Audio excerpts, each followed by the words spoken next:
Dalam sepekan, Menteri BUMN Erick Thohir terus melakukan bongkar pasang jajaran petinggi perusahaan plat merah. Dimulai dari Adikarya, Erick Thohir mencopot Budi Harto dari jabatan Direktur Utama dan digantikan Entus Asnawi Muhson. Namun sehari setelah itu, Budi Harto justru menggantikan Bintang Prabowo untuk menduduki jabatan Dirut Hutama Karya. Gelombang bongkar pasang juga berlanjut ke Jasa Marga.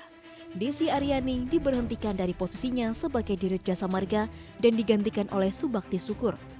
Tidak hanya posisi Dirut, posisi Direktur Pengembangan Usaha, Komisaris Utama, dan Komisaris Independen turut diganti.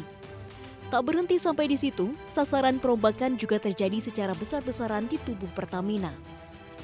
Erick merampingkan susunan direksi Pertamina dari 11 menjadi 6 direksi.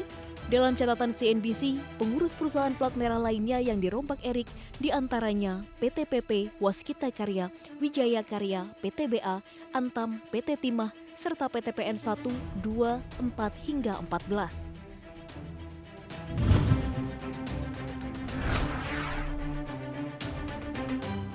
Indeks harga saham gabungan sepanjang perdagangan 8 hingga 12 Juni 2020 tercatat melemah 1,3%.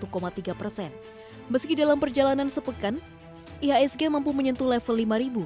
Namun pada perdagangan Jumat jelang akhir pekan, IHSG harus bersandar di level 4.800. Aksi jual bersih asing masih terjadi di bursa tanah air, lantaran kondisi risiko pasar keuangan global kembali tinggi. Investor asing melego sahamnya di tanah air senilai 2,1 triliun rupiah dalam sepekan. Ancaman pandemi COVID-19 yang masih belum terkendali di penjuru muka bumi masih jadi sentimen aset berisiko termasuk pasar saham tanah air.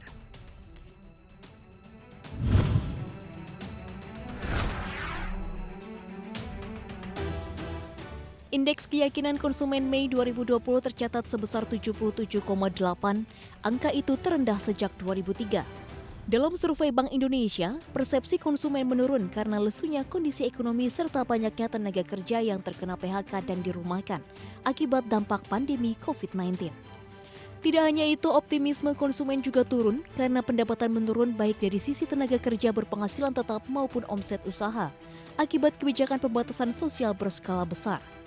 Sementara di sisi ekspektasi, konsumen masih relatif optimistis terhadap kondisi ekonomi pada 6 bulan mendatang meskipun tidak sekuat perkiraan bulan sebelumnya.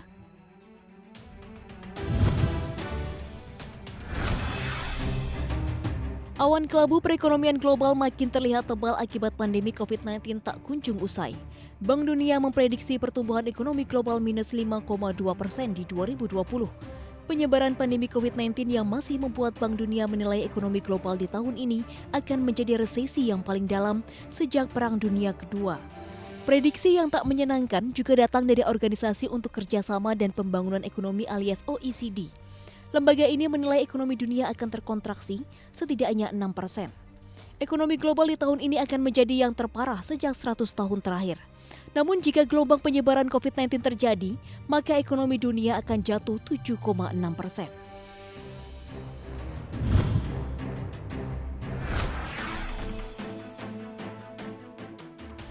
Bank Sentral AS, The Federal Reserve mempertahankan suku bunga acuannya di level 0 hingga 0,25%. Keputusan rapat Dewan Kebijakan The Fed tersebut latar belakangi merosotnya ekonomi Amerika Serikat akibat pandemi COVID-19.